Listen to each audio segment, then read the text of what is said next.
Welcome to Alonzo Bash Podcast, where art and culture meets activism.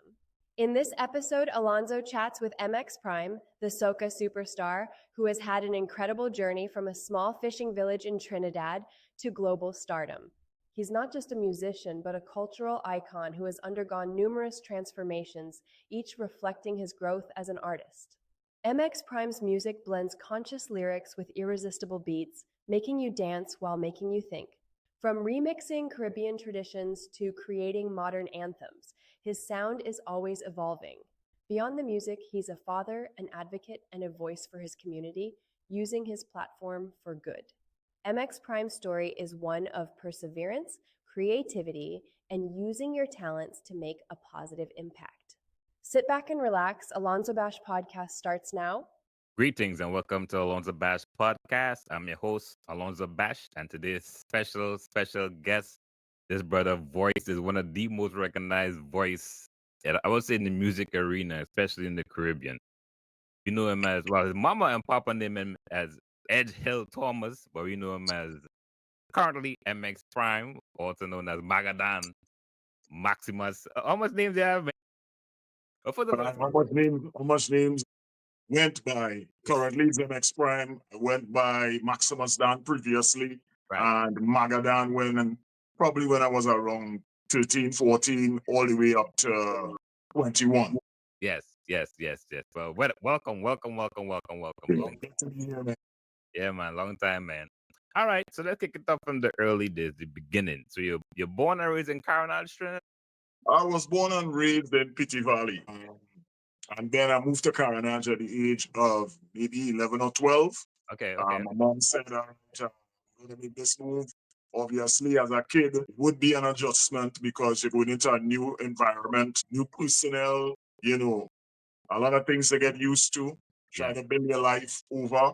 Not that your life just started at the age of 11 or 12, but, all that you were accustomed to is all about, making that adjustment. And the family on a whole made that sacrifice. And I would say without making that move, probably we won't be having this conversation today. Wow. Because, a lot of musical talent came out of Carenage, as you know. Talent came out of Carenage. All right. What was the family structure like? Mom, dad, brothers and sisters? The family structure was one where I had a conventional, traditional family at the age, maybe up to the age of 8. Okay. And then my mom and my dad went separate ways. So that would have taken its toll later on in life. Not really at the moment, because, most of the time I would have spent with my mom. Yes. Right? So it was natural. You started getting to your adolescent years, trying to figure out that, you're a boy, and, one day you're going to be a man, and then you look around, you only have sisters. Yeah. Right? So you grew up in a house, there's 3 girls, a mom, and then there's you. Right? You're the only boy? Yeah, only boy. Oh. But in a way, I never really felt like, I'm the only boy, I always had friends that kind of more or less come in as brothers. Right? So if you ask my mom if she were listening today, right, she would tell you that he had a lot of brothers. Yeah. Just one by blood. Yes. Right? And, these people embraced him to help shape it. So I always used to hang out with a lot of older guys. Yes. We're talking about 15, 20 years my senior. So, when I am hanging out with my peers, they're like, you don't fit in because you sound way too mature. You don't want to do things that we young boys doing. You're moving by yourself. You're the one who telling us, nah, don't do that. It didn't make no sense. You're the one that you're the conscience in the group. You're the one that everyone wants to speak with rather than us because, based on how I used to communicate with my elders. So growing up in that particular environment, 3 girls, a mom, you're the only boy. As soon as I got the opportunity to head out, I did. Meaning that when I got to 15, 16, where I gained a little bit of independence, I never used to be at home. I couldn't be stuck in a home with just ladies around. Yeah. That do I look like that kind of individual? Yeah. A little rough around the edges. and, just the way I am, and my sisters are the polar opposite to me. They're real quiet, docile, don't really say too much. They're not really combative, I'm the one that always used to stand up, even for them. Right. So, as soon as I gained any sort of independence and some responsibility, my mom said, okay, you can't stay home. I must allow you to go out. And with music, that was the avenue. Yeah. At the time she realized that music was something that I loved and I was decent at, because she got that from a lot of people in the community. Okay. One from work, she would be stopped by friends, strangers, and they would say, so and so is your son. That guy, he's going places. He has a beautiful voice, and on top of that, he's very good at communicating with people. He has a lot of manners, and he's very mature for his age. So, you're doing the right thing as a parent. You're raising him well. So that gave her the reassurance for when I asked to go somewhere. It never used to be a no. Yeah. With a positive vibe goes on. Yeah. Okay, nice. So what about the schooling? Primary school, secondary school, stuff like that. What school you attended? I went to Pity Valley Boys RC School, Roman Catholic school. There I started school choir at the age of 7, all the way up. Wow. Yeah. I was in school choir from standard 1 all the way to standard 5. And, within that, you learn to project your voice, to find that confidence to sing. And my primary school teacher, Miss Dukaran, she was the one that said to me in standard 1, you're going to be a star one day, so I'm putting you in the school choir. When my teacher said these things, it feel good, but at the time, me being way ahead of my years, let's leave me say, and my choir teacher, which ended up being my standard 5 teacher, Miss Elsa McConney, who I just saw a few months back after maybe about 15, close to 20 years. That's nice. She said to me, we're just extremely proud of you because I saw the potential. You just keep on doing your thing. Yeah. So from primary school, I went to Diego Martin Junior Secondary. Very colorful experience. In those days, we're talking about the early 90s. Yeah. Played a little bit of basketball, a little bit of football,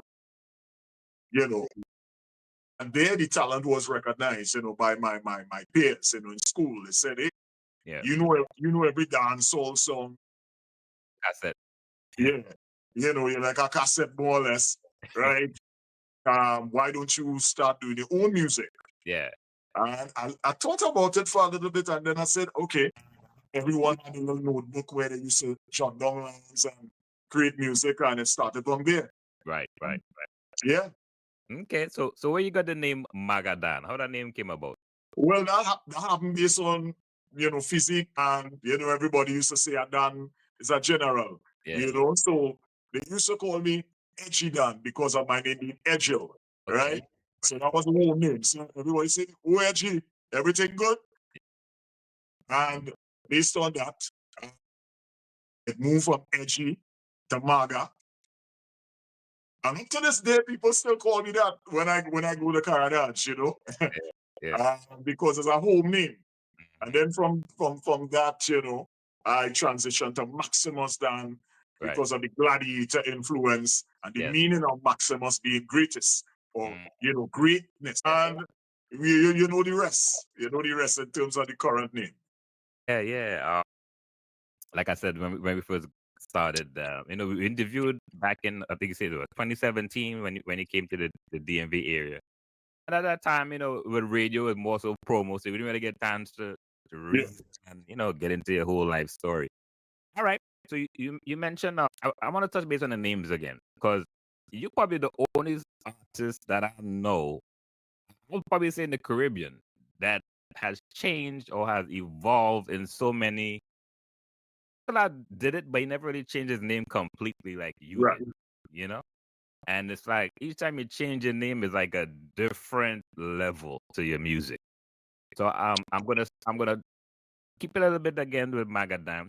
Right. I want to start how you, because I interviewed KMC a while back, and you mentioned back then you were one of the guys too that was under that, I want to say camp, but you used to do work. Yeah, I used to work with KMC a lot because, KMC and I met at the Caribbean Sound Basin, which was the Kiskadee Caravan headquarters.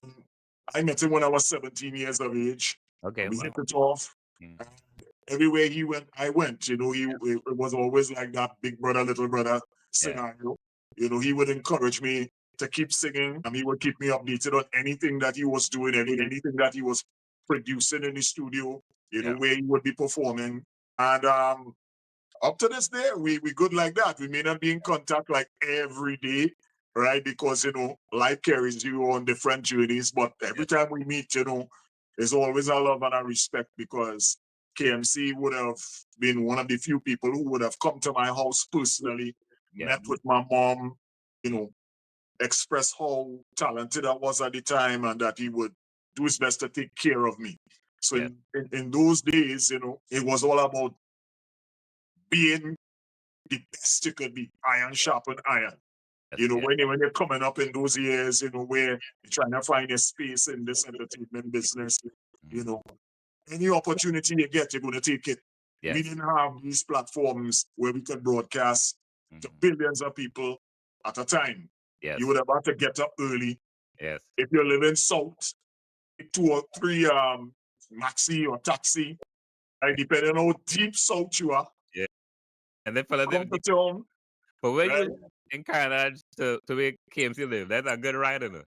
Yeah. But KMC always was he taught me without teaching me how to be a road dog. How to hit the road and get results. Because he would have moved from Rio Clara and come to Lavantil, right? Because he knew that Port of Spain and environment would have been the hub. You understand what I'm saying?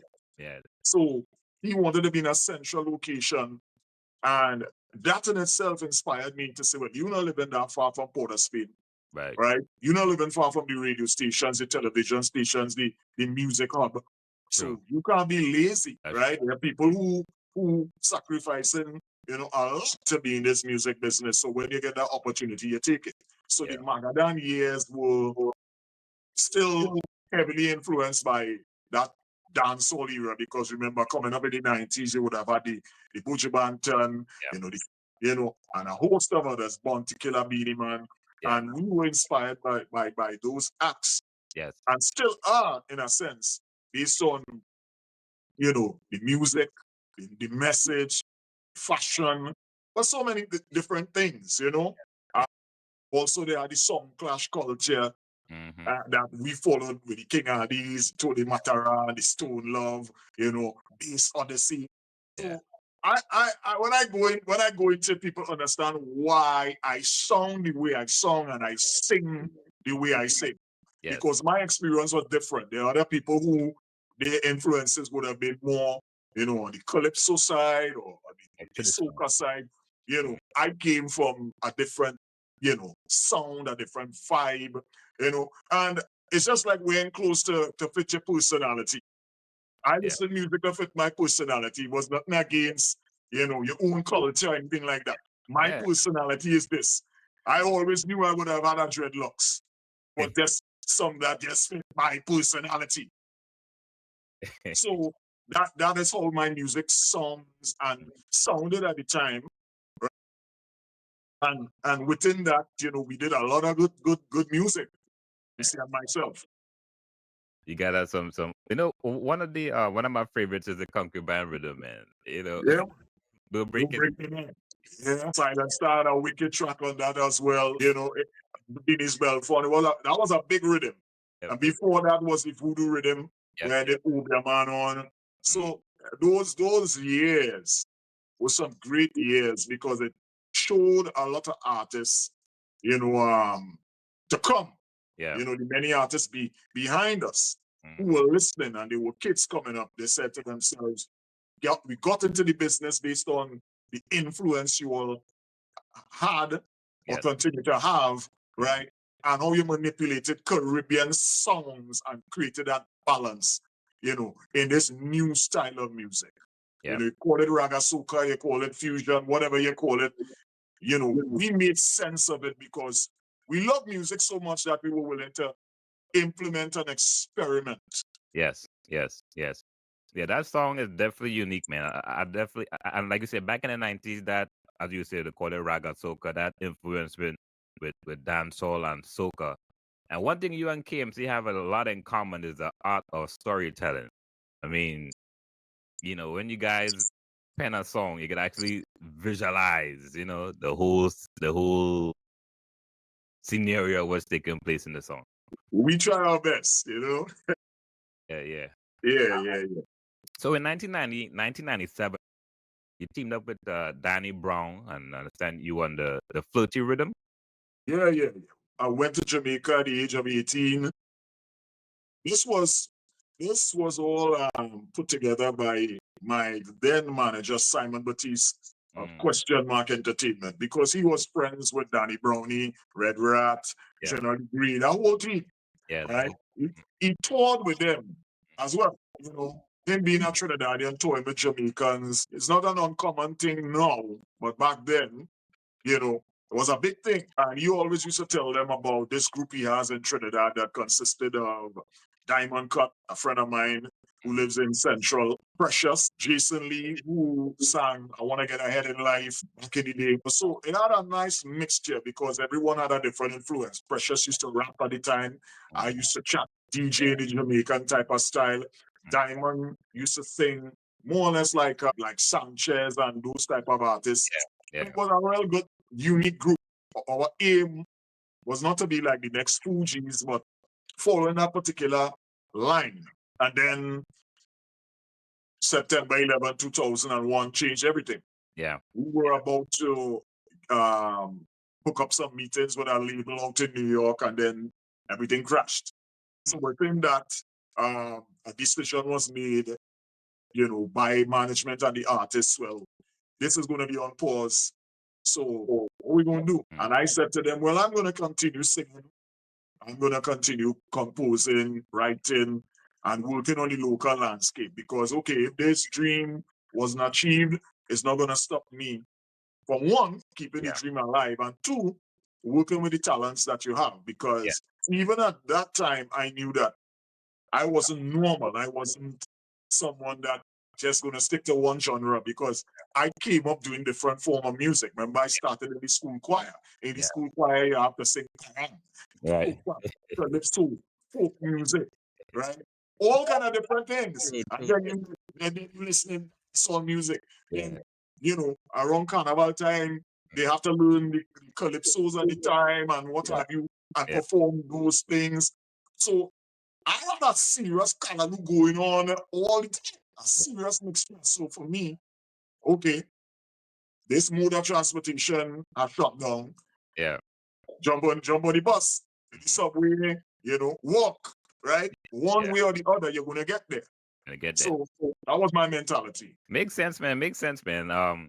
Okay. So how you have a different, what the word I want to use here, boy? When it comes to patriotism, and I'm going with this. Your love for football, boy. I never seen or heard an artist passion for football as much as you. So how you got into, or what made you decide, you know what? I love the game so much. I wanted to say focus, but we're gonna start with Fighter, which was what kicked off the gate, I would say. Right. Pretty much like a national anthem, damn near. How that whole thing came about? Well, let's start from the beginning. My dad was busy a lot, right? When we all were living together. And the only day that he took rest, what we call a rest, because when I got older, I realized that he never really took a day off.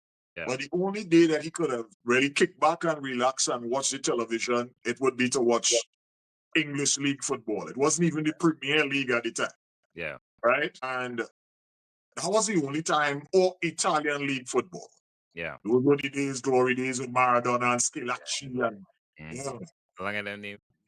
and Klinsmann, Lothar Matthias. I could call you a list of players. I might lose some people on this podcast. Right? Because they only know who came yesterday. Right. So that was the, whole genesis of this experience with me. I'll call it an experience. Yeah. So my dad and I, we used to sit down.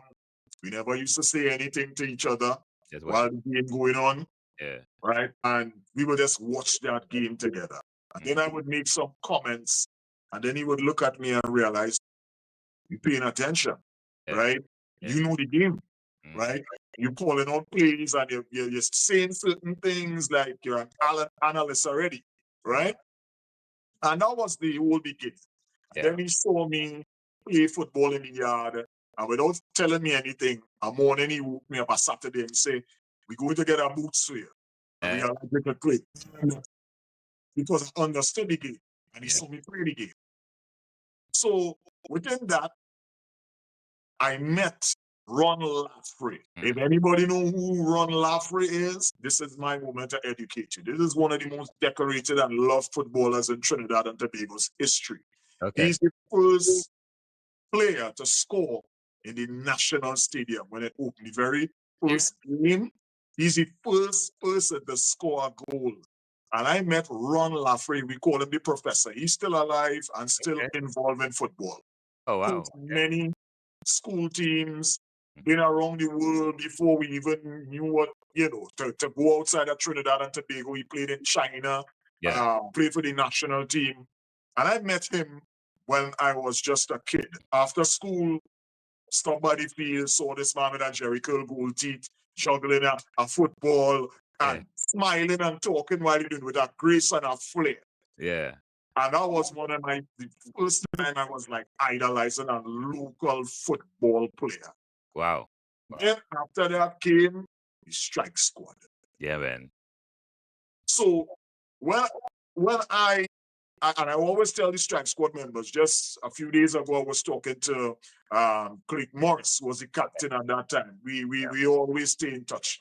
Yeah. The whole Strike Squad Foundation, I want to shout them out. They're doing some really good things in terms of, helping the grassroots and, charities and stuff like that. They still go to schools. They still spread that positive message, even in their late 50s and 60s. Okay. Right? And because they were my heroes, and I always express that to them, I was immediately connected to football. So this is not something that I just do because it's something that will make me look popular, make me look patriotic. This is me. Right? This is me. So, November 19th, when everyone, was disappointed with us not qualifying back in 1989, in a sense, I was inspired. Yes, I was sad. Yes, I was angry. But I was inspired because of what these guys did. Yes. How they unified Trinidad and Tobago. And I mean, we always say this. Everyone remembers November 19th. Nobody remembers November 16th. And that is the day we actually qualified for a World Cup. That day passes and no one remembers that. And that is the reality. That's true. Everyone remembers November 19th. Yeah. And it is not so much the failure, the heartbreak, it's unity that took place before that fateful day and that game. I remember. So my connection to football in Trinidad and Tobago runs deep. Yeah. And it's unwavering, know. So with that being said, fast forward 16 years, I was called in and they asked me, based on the fact that I was wearing football jerseys and picket way, and I used to go to the school tour and kick off footballs. I went to Coca-Cola and I sat down and I said, listen, you're the head sponsor of the school tour, right? I basically, love the game, support the game. I think this is something we should partner in. And they gave me all the remaining Coca-Cola footballs they had. I signed it. I used to go to all the schools during the carnival season of that particular year and give it out. When the Trinidad and Tobago Football Federation at the time realized that I was the only one, and besides that, I was a part of the opening ceremony for the Under-19 World Cup that came to Trinidad and Tobago, which featured Kevin Jones and those guys and So with my connection to the sport through entertainment, I was a sure lock in terms of bringing him in and, asking him to compose a song. And that is where the whole fighter experience came. Wow. Yeah, and did you realize that song with soccer songs back then, or football songs, Fighter and Kick It Away? Did you realize them songs would have been like a staple in Trinidad about music and sports? Fighter, yes.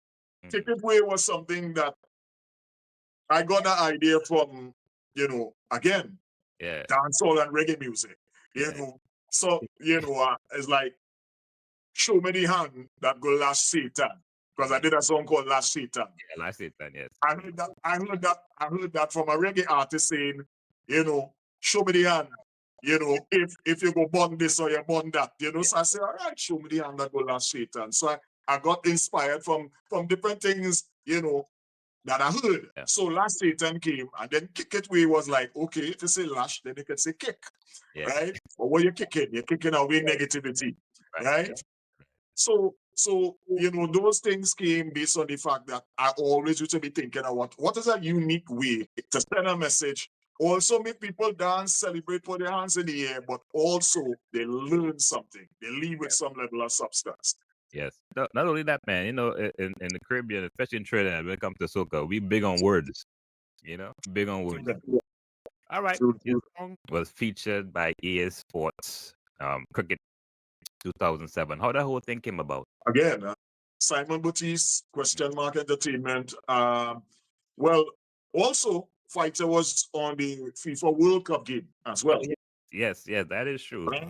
So Fighter ended up on that game. So since we had that relationship with EA Sports at the time, Simon actually sent them Love Generation. And when they heard Love Generation, they fell in love with it. So they used it for the ICC cricket game, which was in a totally different region, because that was in the Oceanic region, England, Australia, New Zealand, that particular area, that region is heavily supportive of cricket. So sent it out there, and it did well, and it continues to be a song that is dear to me, because when I went to the World Cup 6, I performed the song Love Generation.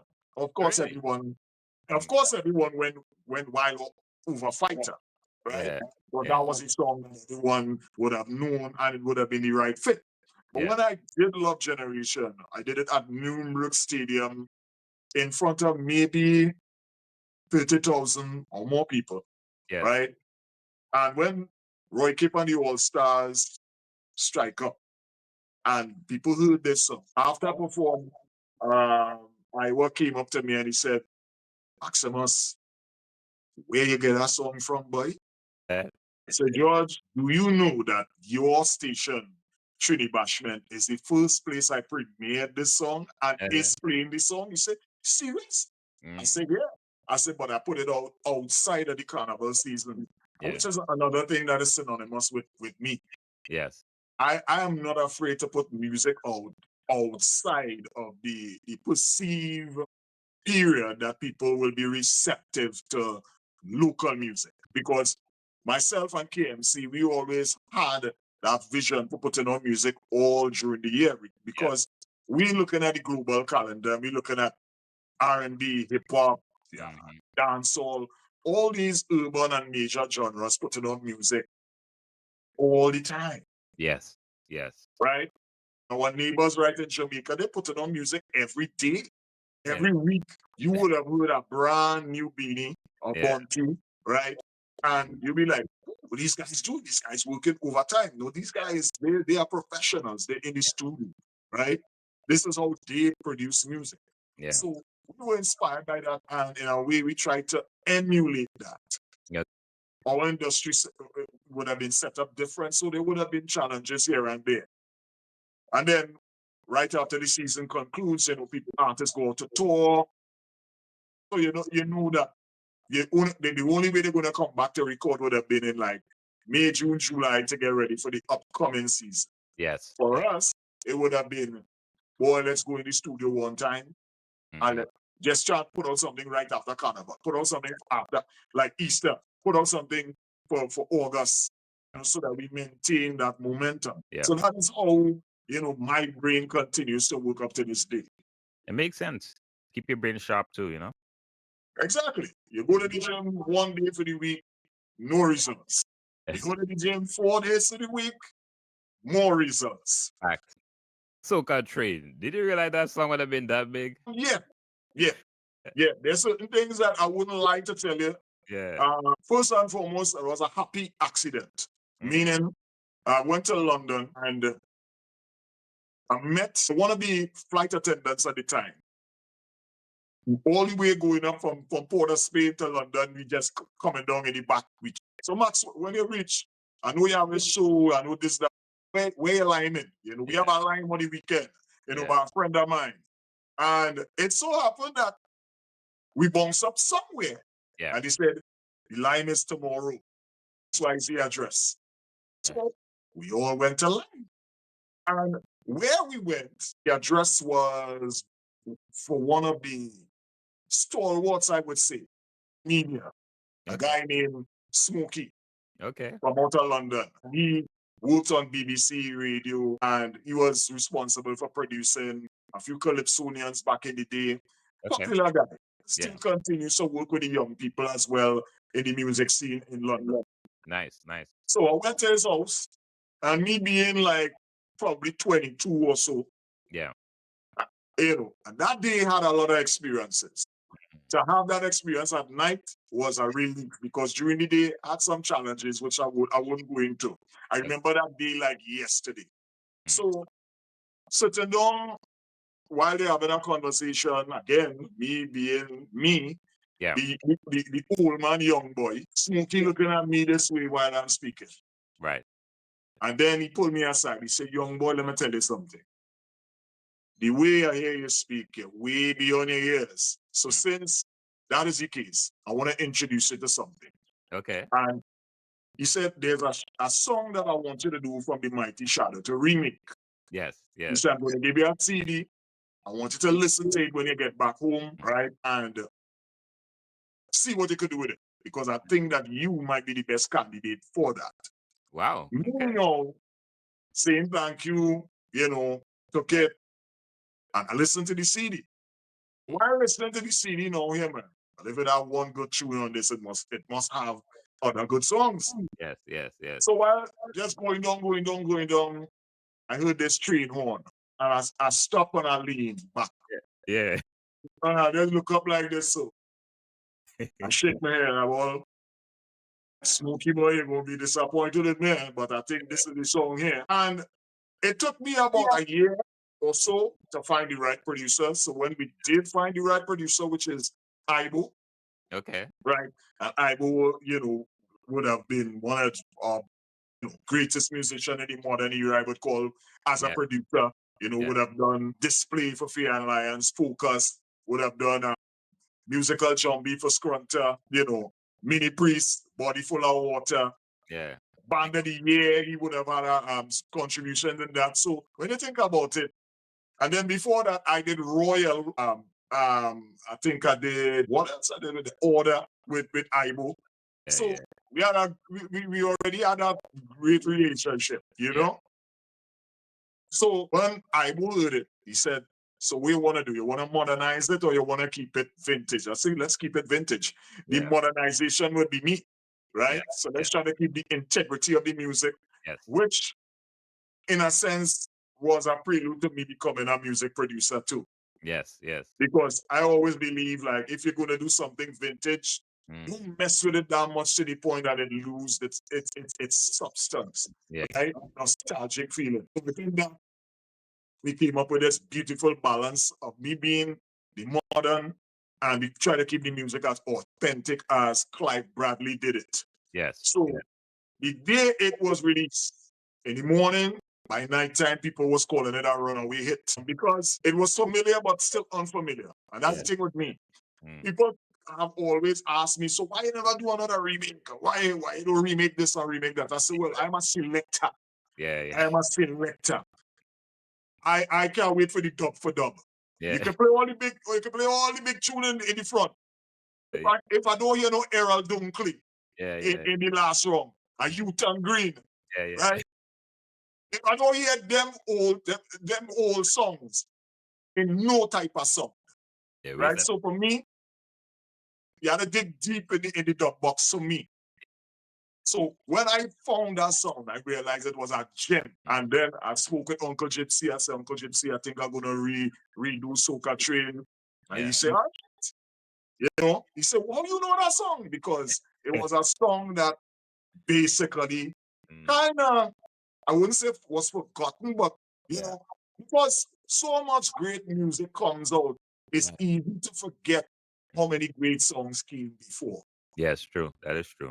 So when that song came out, it went straight to the top. And arguably, I think it's one of the biggest remakes in soca culture. Yes. Period. You can't go a good fit on here Soca Train, man. I mean, that's a classic. Yep. All right. So how you decided to get into producing? I know you really got more deep into creating your own sound. I know you got the drops and so forth, you know, and all these things, you know. How you got into that? Well, I was always a producer, you know, I just admit, you know, I would go to the studio and I would have discussions with producers while they're working on the tracks and stuff like that. And many suggestions I would make, they would listen, just look at me like, yeah, that's a cool idea, let's try it. Yeah. Only the mature ones would think that particular way. If it's about ego, you would clearly define your line. You're the artist and the producer. Please allow me to produce. Or sometimes if I want something changed, I will let you go all the way. Let me hear your let me see your idea to fruition. Yeah. Because sometimes you walk in the room when someone is creating something and it sounds like garbage. Or you want to know where they're going with this, and then you come back a half an hour later and like, woo, what is this? So for me, it's never good to stop a producer while he's in his workflow. So I'm going to allow the producer to just go, and then ask me. Then they would ask me, so what do you think? And I would say, well, these are the things that I like. These are the things that I like. I like this idea. How about if we merge this part to this part? And how about if we add, because I'm hearing something, and then they would realize, okay, right?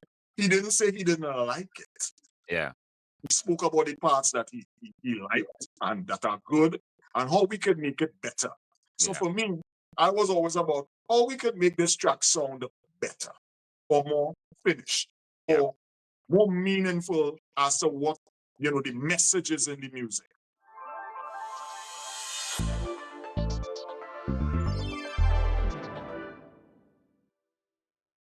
Imagine floating on the Chesapeake Bay, waves gently lapping, stress melting away. Now picture this, a spa but make it nautical.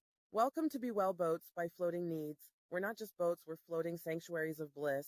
Drift away your worries with a massage while cruising the coastline. Choose from dockside, open water, or beachfront wellness experiences. Aromatherapy, hot stone massages, henna, scalp treatments. We're redefining relaxation. Why settle for ordinary when you can float to extraordinary? Perfect for birthdays, anniversaries, bridal parties, even waterfront weddings. Located at Canton Waterfront, Baltimore. Ready for your aquatic escape? Call 844-727-BOAT or visit floatingneeds.com. Your relaxation awaits. Shipping nightmares? Not anymore. Let me spill the tea on stress-free international shipping. Jay's Hassle-Free International is the game changer you've been waiting for. Air, ocean, Caribbean, Dominican Republic. They've got it all covered. And those special rates? Absolutely amazing. Full container or just a corner, their prices will make your wallet do a happy dance. No more headaches over complicated shipping. Just call the shipper lady at 443-927-5816 and watch your worries vanish. Trust me, once you try Jay's Hassle-Free International, you'll wonder how you ever lived without them. Wave goodbye to shipping stress and hello to smooth sailing. Serving Pennsylvania, Delaware, and the DMV. Remember that number, 443-927-5816. Your stress-free shipping journey starts now. Hey, DMV, is your car giving you trouble? Look no further than MB Auto Repair, LLC. They are not just fixing cars. They are reviving dreams on wheels. From mysterious engine noises to stubborn transmissions, their expert, certified, and experienced mechanics tackle it all. From oil changes and maintenance, brake service, tire service, etc., affordable pricing with transparent quotes. That's the MB Auto difference. They are fast, reliable, and honest. Don't let car troubles stall your life. Swing by MB Auto Repair LLC. Your vehicle deserves the best, and so do you. MB Auto Repair LLC, your car's new best friend in the DMV. Call today 410-444-0500. How could we create that variation? How could we create that bounce? Production is not like, all right, we just knock up a beat and you sing on it and that's that. There's a lot of moving parts, sitting down, sometimes listening to a riff or a chord structure and saying, okay, we need to move this part here, or we need to carry this up a octave or a semitone. It's a lot of things that encompasses being a music producer. It's not just being an accomplished musician. It's about taking parts and just making this lock and be unique. To sell the product and to create the emotion and invoke that emotion that you want the client, your audience, whoever they may be, to feel at the time with this particular tracks. For me, it was like understanding what the production or producing culture is before you enter into it. Yes. So I tell people I enjoy being in studio more than being on stage because the fight, maybe a better word I need to use, but the struggle to get the music to really and truly make sense, right? I mean, the song is the songwriting, it's more or less the same thing.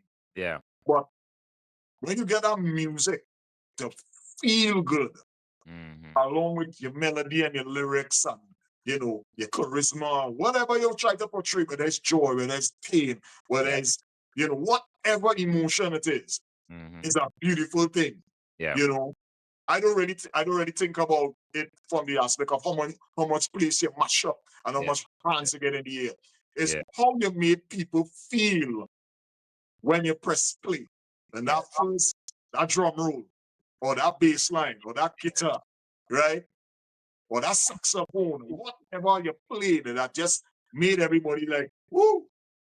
So we really had to rate the producers out there who really put in the time and the effort to ensure that the music is done in the way that they need it. Yeah, right. Yeah. Nice. So you also did radio. How you got into the whole radio thing? By accident. Yeah. By accident. I was late for an interview. Yeah. Like an interview just like this. It wasn't really late. Trust me, I have words, but you were good to go, babe. So when I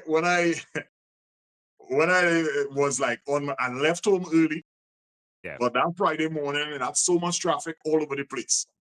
And when I reached Port of Spain, the shift that I was supposed to be on, which was between the hours between 8:30 and 9, I missed my time.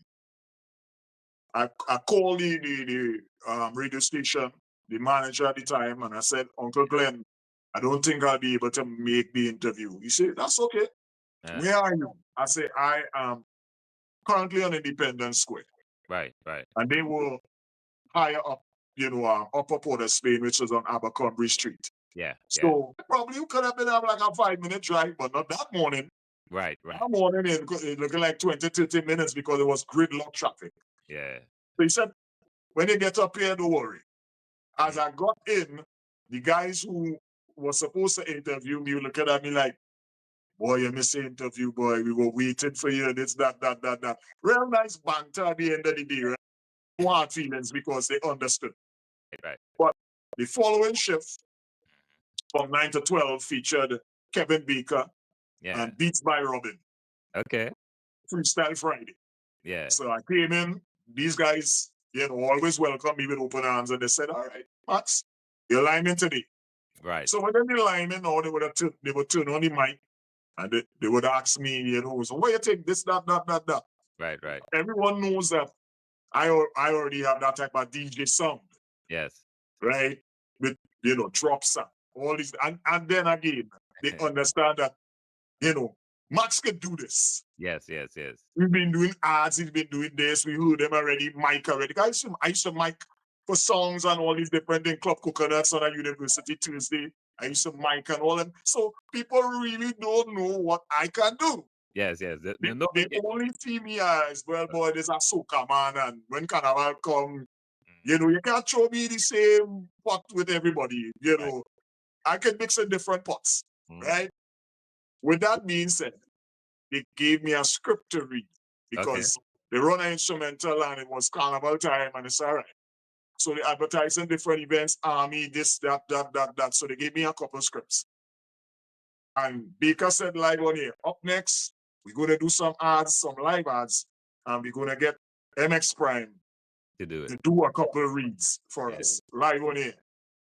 So I was like, bro, I don't want to mess up the people think this is radio here. This is people money, right? He said, nah, man, you're going to be all right. I'm glad you mentioned that, because that is one of my pet peeves, when it comes to radio, man. Reading ads and just taking it for joke now, you know what I mean? Yeah, talking and pronouncing the words properly. People pay for this thing, man. Correct is right. Correct is right. The client is very important. Yes. So for me, I was like, I don't want to make this a happy show, bro, because, these are people who pay the $100,000 or $1,000, to get results. He said, no, man, you will be all right.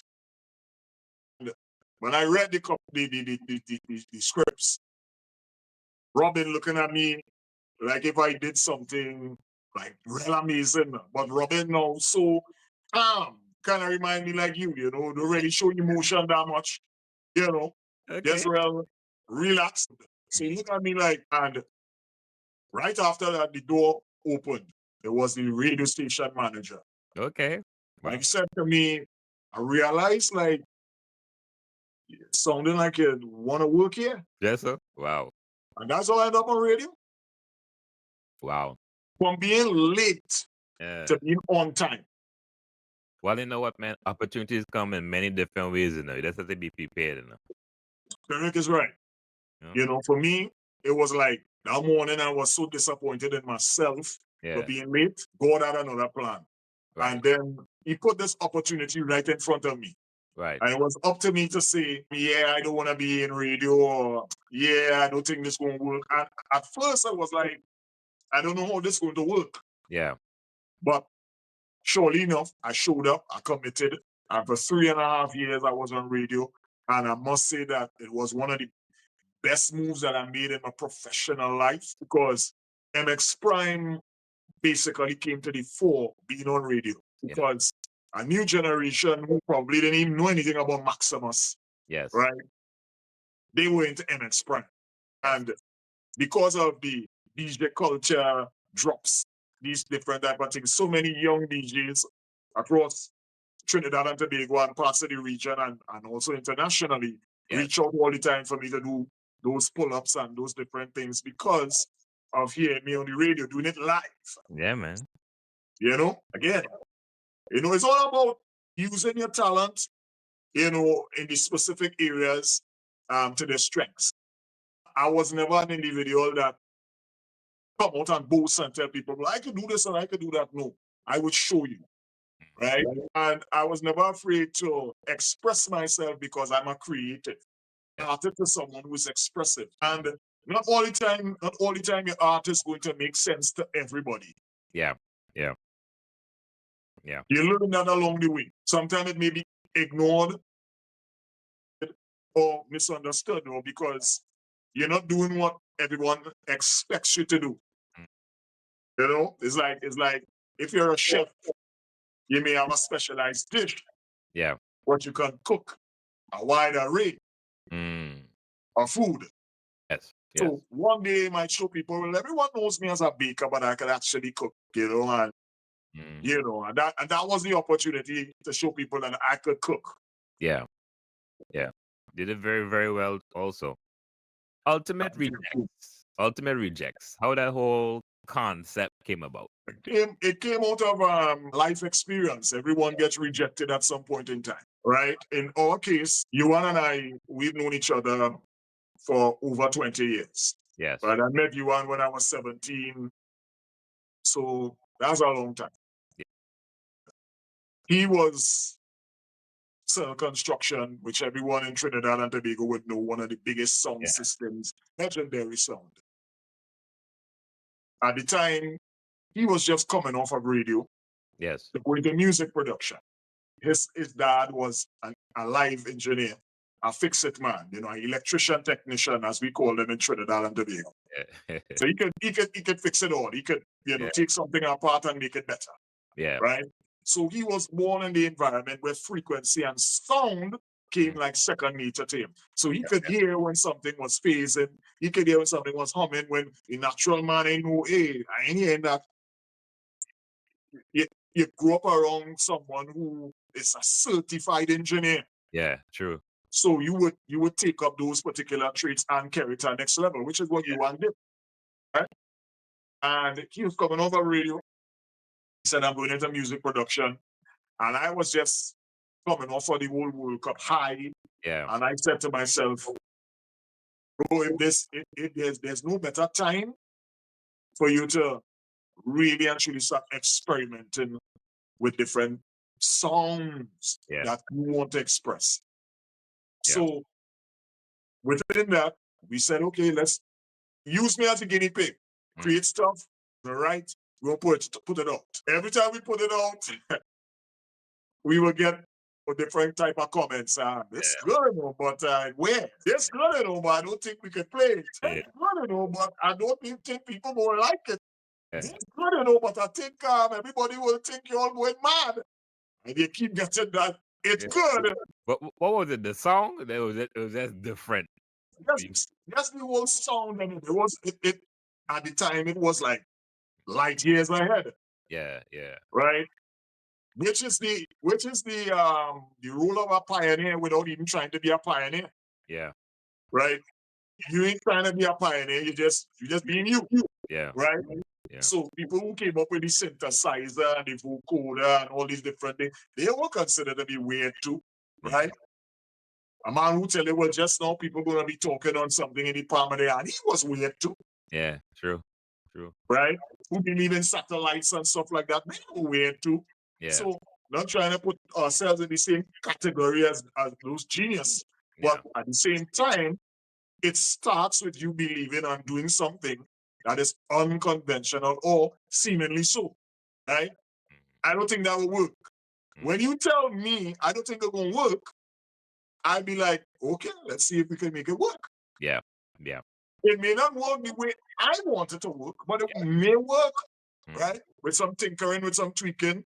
Yeah. You know, every time we came with something, you know, we would hear it's good, but that form of rejection just made us always go back to the drawing board, tweak, and come again. Yeah. So because of that, brotherhood in the struggle is different from brotherhood when everybody happy. Yeah, that is true. That's a good point. Right? Because when you struggle as brothers coming up, you don't forget that. Yeah. Right? It connects you for a lifetime. No matter where you may be. I might be in Antarctica and you might be in Timbuktu. Yeah. But because of that experience, that struggle, we are brothers forever. And because of that experience that we had, going in the studio 6:30 in the evening and coming out 4 or 5 in the morning, to be told that this ain't good enough. This weird. Yeah. Max going mad. Yeah. You know, that kind of things there. You hear it. Right? But one thing I don't want mad people, they don't age like other people. I'm not saying people looking old right now. All the same people I know, they looking old right now.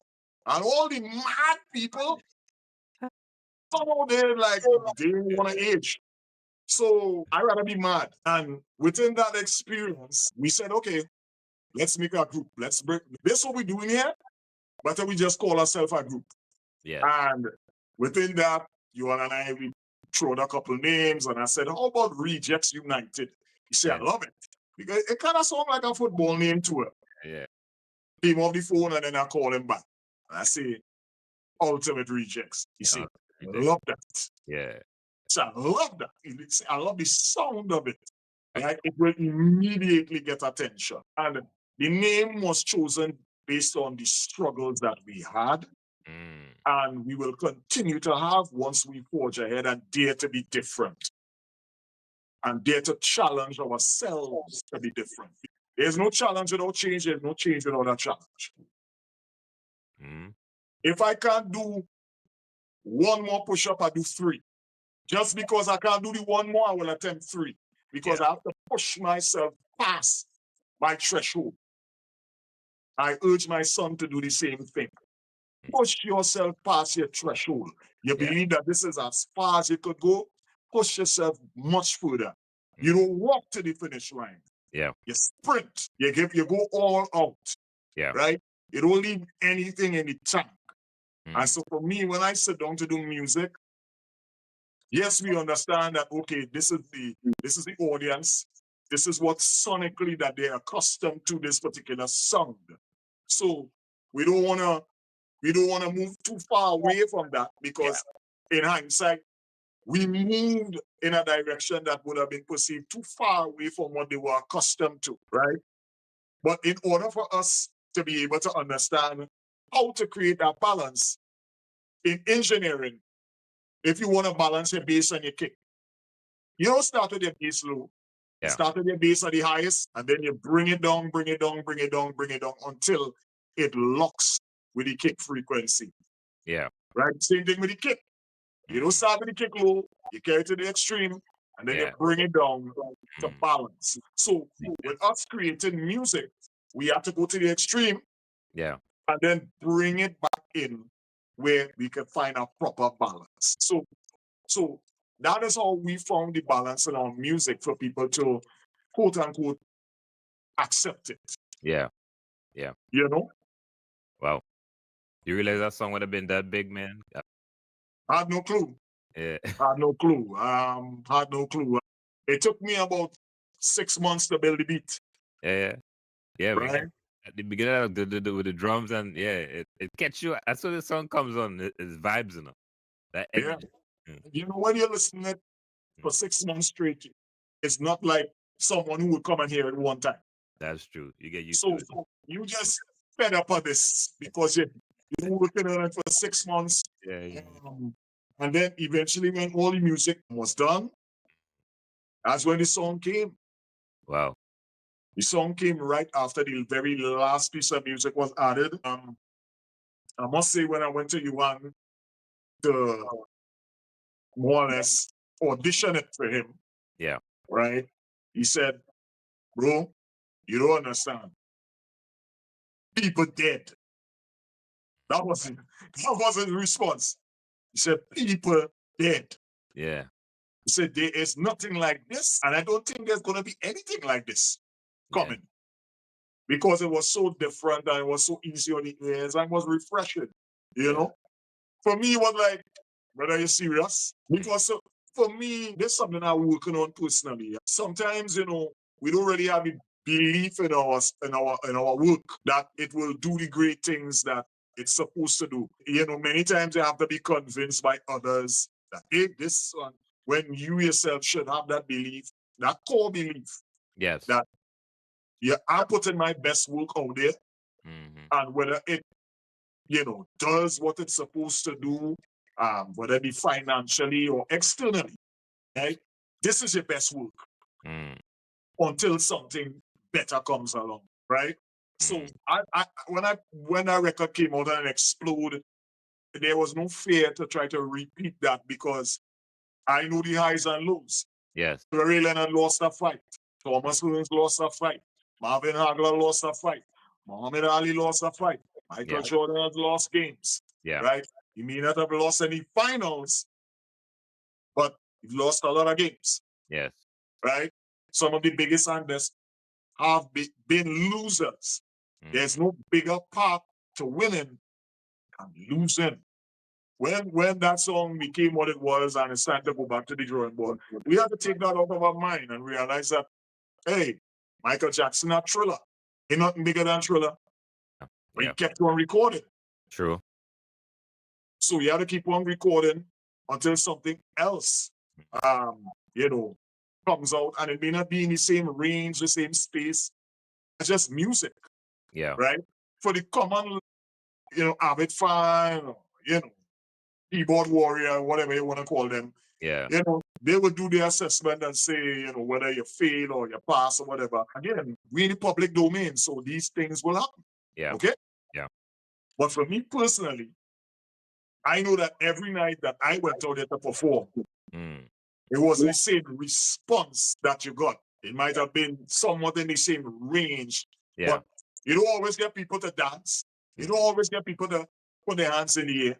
Yeah. And there are different factors for that. You may come on 4 o'clock in the morning when people out there say 10 at night. Yeah. True. Right? What would be recorded was that you didn't move the audience. Yeah. But nobody would say the reason why the audience wasn't moved.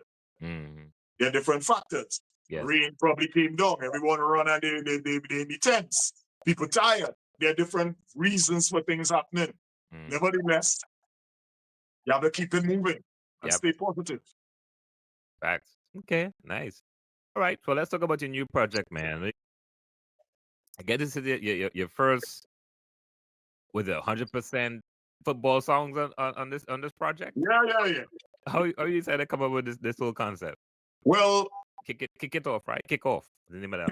Kick Off is an album that comprises of football anthems that I realized that needed to be added to my catalog. Why so? Because everyone knows about the support that I have, given to the game locally, especially with the national team. Sport in general, I'm the type of person that I'm a sporting enthusiast.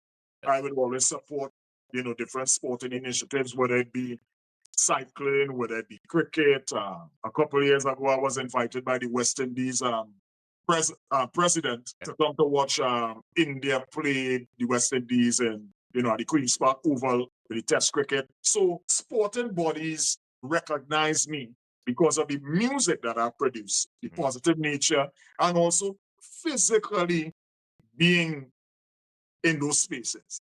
So Kick Off came from one idea I had, which was to do another anthem for the Soca Warriors. Okay. The Trinidad and Tobago men's team, or national team, I should say. Comprised, where could they have the women's team and have the men's team. So I shouldn't say the men's team, right? And that was a couple of years back, maybe a year and a half or so. So I said, okay, do something for those, for the shirt, for the flag, especially, World Cup is coming up. Yeah. Let's see what we could do. So within that idea, I came up with a song called Straight to the Goal. Yes. And Straight to the Goal was completed, but there are a few things that I wanted to fix in it. So I went back, a couple of times to do some revisions, which is something that producers do. They will listen to a song again before it's released. And if there's no imminent timeline, you could sit down and say, okay, I'm going to tweak this, tweak that, upgrade this, try this, different things. So that was being done. Yes. Within that, I got another idea from another song. Okay. And then I said, hold on. How about if you do a football EP? Yeah. This is you. Right. You ain't faking this. Yeah. This is you. True. Right? Other people will be known, artists will be known for other things. Yes. But this is you. It's not a surprise. Right? Yeah. So all right, let me do a football EP. So we got to the 5 songs. Then another song came. And a couple more. So I said, hold on, there's no longer EP, there's an album. Yes. Right? And then I said, okay, let me get in contact with someone in football that is legit, that people will give this a certificate of authenticity. Yes. And that would have been Shaka Hislop. Legend. So I messaged Shaka, and it took him like maybe a couple of hours. He said, what we done, partner? Yeah. And I explained him the whole scenario.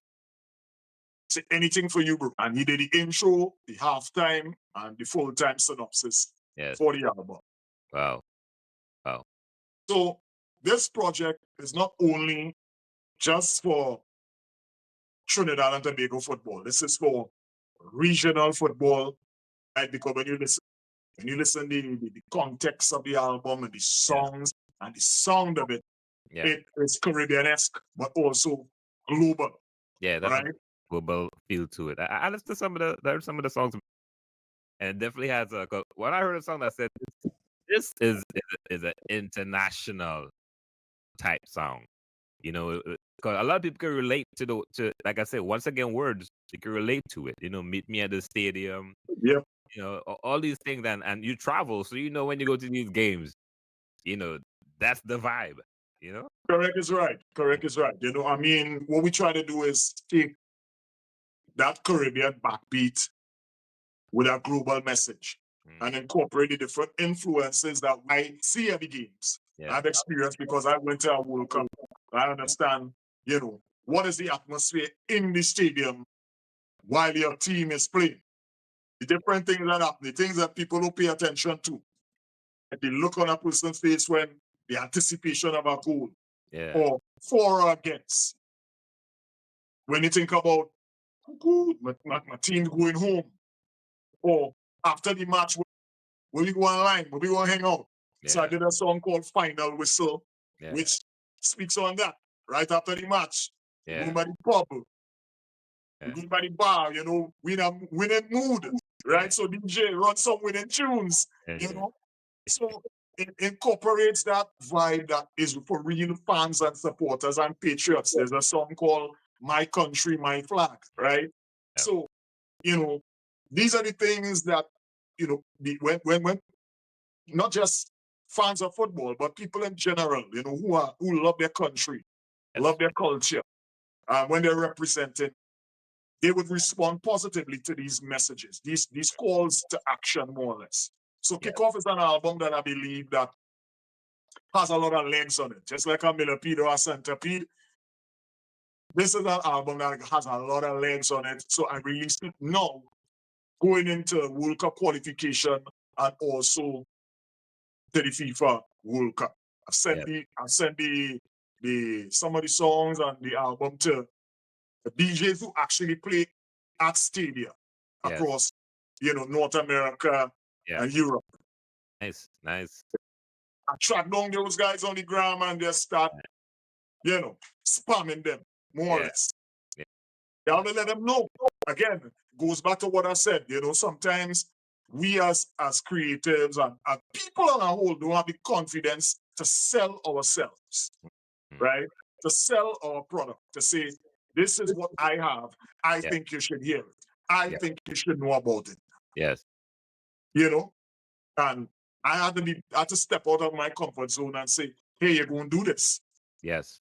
You have to reach out to these people because you don't want to be that guy sitting down saying, shoulda, coulda, woulda, and you didn't. Yeah, man. You're talking to me right now, man. Yeah, man. That's facts. That's facts, man. That's facts. I definitely appreciate the fact that like I said, I know when I talk to you, I know I get some very motivational, inspirational, you know, words and quotes and so forth, and so not just for myself, but for young folks as well. Like, everyone to listen to the podcast. Yeah. I was told these things from quite early, right? And what you hear in your youth, it should be a part of your foundation. So you could always revert back to that page and lesson in the archives that you overheard or was said directly to you. Believe in yourself, push yourself. The best ability to have is availability. Make yourself available. And all the other abilities will come together. Sometimes you may say yes to something that you don't even know that you're capable of doing, but because you were there, you made yourself available to say, yes, I can do this job. Yes. Yes is the first thing. So when they realize that you're willing, then it's all about being able to back up what you said you could do. Yes. Facts. Wow. All right, boys. So this part of the podcast is pretty much one of my favorite parts of the podcast. A couple years ago, I brought this book called 2000 Questions About Me. So what I'm going to do, or this is what I typically do, I'm going to give you an opportunity to pick a number from 1 to 2000. The number that you pick is going to be the question that's going to be asked out of this book. Right. All right. So your call. 30. 30? Yeah. All right, let me see. Boom, boom, boom, boom, boom. 30. All right, here we go. All right, here we go. 30. All right. Do you like watching reruns? Oh yeah. uh, I like watching reruns because what it's like reruns are like revision, yes, yes, yes, yes. right? So for me, like if I listen to a song over even after it's released, there's a different way I listen opposed to when I was putting it together. So I listen it now to enjoy it, Mm. and I listen it now to say, oh, you may have made a little misstep here, or the kick could have been louder, the chorus could have been a little bit different. Mm. So you use that rerun and that revision to help you chart a way forward. Makes sense. Makes sense. Makes sense. Makes sense. Well, Mr. Edgehill Thomas, aka MX Prime, I just want to say thank you so much, man. Not just taking time out the busy schedule, but your contributions to the art and culture. I mean, over the years, I've been a fan. I've watched your progression over the years, and it's definitely been motivating and inspiring, not just to myself, but I'm sure to a number of people worldwide. So I definitely want to give you flowers, man, and show my thanks and appreciation. Thank you very much for having me. Mondays are quite tricky sometimes, because it's the beginning of the work week. Yes. So I was a little bit, frazzled this morning because I woke up a little bit late. I did some Tai Chi. There's something that I added to my regiment now. Okay. Right? Yeah. Yeah. So I started about maybe 4 weeks ago. It's something that relaxes me. And then when you get to that time in your life, we wake up with a lot of stiffness, a lot of aches and pains, mobility issues. We have become a people that just sitting down whole day. Yeah, that is true. Rather than getting up and walking. So that is one of the contributing factors to us having lower back pain, lack of mobility, all other issues. So I said, okay, start your day right, giving the body back something. Yeah. And the mind as well. So, that was the reason for the tardiness, because I had to ensure that there's no compromise when it comes to taking care of yourself. There should not be any compromise in taking care of yourself. Yes. No worries, man. I appreciate that, man. Like I said, hey, it was about 5 minutes, and no worries, man. No big deal, but I definitely appreciate that, though. Yes, sir.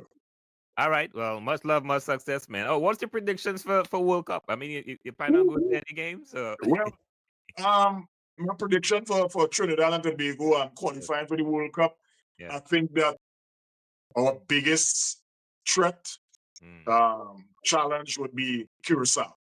Okay. You hear me say today? Yeah. Curacao is the team that we need to focus Curacao? on. Yep. Yeah. Curacao is number 85 in the rankings. We are 100 or 101. Wow. Right? That's the first thing. Yeah. We are ignoring all the other teams that are secretly or quietly getting better. Yeah. Right? We have to go up against Jamaica, of customer as always. Yes. But we know Jamaica. We don't know Curacao. Yeah, I shocked when I said Curacao. I don't know. I wouldn't even think, but you're right, though. You might think it's Curacao is just a little small team, but that's a good point you just made there. What's the ranking again? Pardon me? What's their ranking again? 85. 85. Wow. Yeah. So they have leapfrogged us in CONCACAF. Yeah. Right. And in world and in in world rankings, they're 85. 85 in the world ain't that bad, and you have never been to a World Cup. Yeah. I mean, hey, China was in the World Cup, let's not forget to Right. So we need to focus on locking in and making sure that we at least beat Curacao on September the 5th, and nothing else but a draw in Curacao. Yeah. And then everything else we could negotiate from there. Right. But I think this is the best opportunity that we will have, because we don't have to play the 3 host nations. We don't have to play Mexico, Canada, or the US. Yes. But because of that, it's going to be more competitive because everyone would believe that they have an opportunity. Even Bermuda is in the same group as us. Wow. For them to get there, they have to beat a lot of big teams. So for Bermuda to get to this final round, it means that their football has improved. Yes. So everyone is chomping at the bit to get to World Cup 2026. Wow. Well, it could get working out ESPN and you know. I'm thinking like I'm gonna do like Snoop Dogg and Kevin Hart. Hey. Right? Do something like that, you know, let them run a podcast. See how you say it? Yeah. Right? You put it out into the atmosphere. Yeah. So that is what we need to do. We need to send out that positive vibration. Another thing that what we don't do, we will see the potential of someone else. Yes. And not mention certain things to them. I like that. I like how you said that. Right. Because in a way, it's like if I put him onto this, he or she may surpass me. Yeah. And that is a problem that we have. So the same way you can say, boy, I think you should, ESPN, they should run that would be great. That would be fantastic. And it would bring that humorous Caribbean side, entertainment side. You never know. It's a whole month of football. It could get wild. You bring on guests. You bring on past players. Have different kind of things going on. Giveaways. All trivia. All these type of things. You never know. Yes. Wow. Well done. If not, we do it ourselves. We do it ourselves. Yep. And I think that's a good point. Can't wait. Let's do it. You know. Yeah, because sometimes you're waiting on the bigger companies, right? And they already have their things set. So why can't we do it? Yeah. You know? So Max Prime, man, give thanks for your time. Much appreciation, much love. Blessings all the time, my brother. I appreciate it. All right, guidance. Don't know. Yes, man. Love. And that's a wrap on another episode of Alonzo Bash Podcast. If you're loving the content, don't forget to hit that subscribe button so you never miss an episode. Your reviews mean the world to us, so take a moment to leave one if you can. It really helps us grow and reach more awesome listeners like you. Speaking of awesome, share this podcast with your friends and family. Now here's a little treat for you. Use the code BASH for 10% off your next purchase from any of our amazing sponsors. You can find their details in our episode descriptions. Until next time, as Alonzo would say, stay focused on your goals and dreams. See you on the next episode. Eyes on the rise, I'm missing no compromise. Full of national pride, I say me not jeopardize. Hey! Eyes on the rise, I'm missing no compromise. Full of national pride, ride or die. Soca warriors, for the red, for the white, for the black. Soca warriors, can I see them black? Front to the back, yeah. Soca warriors, all in the ground, all in the ground. Soca warriors, sing it out loud, sing it out loud. Straight to the goal, straight to the goal. Shake up the world, shake up the world. Straight to the goal, shake up the world. Shake up the world, we shake up the world, we shake up the world. Everything get pushed when warriors pull up, warriors pull up. Everything get pushed when warriors pull up, warriors pull up. Shoot the goal and the net get pushed when warriors pull up.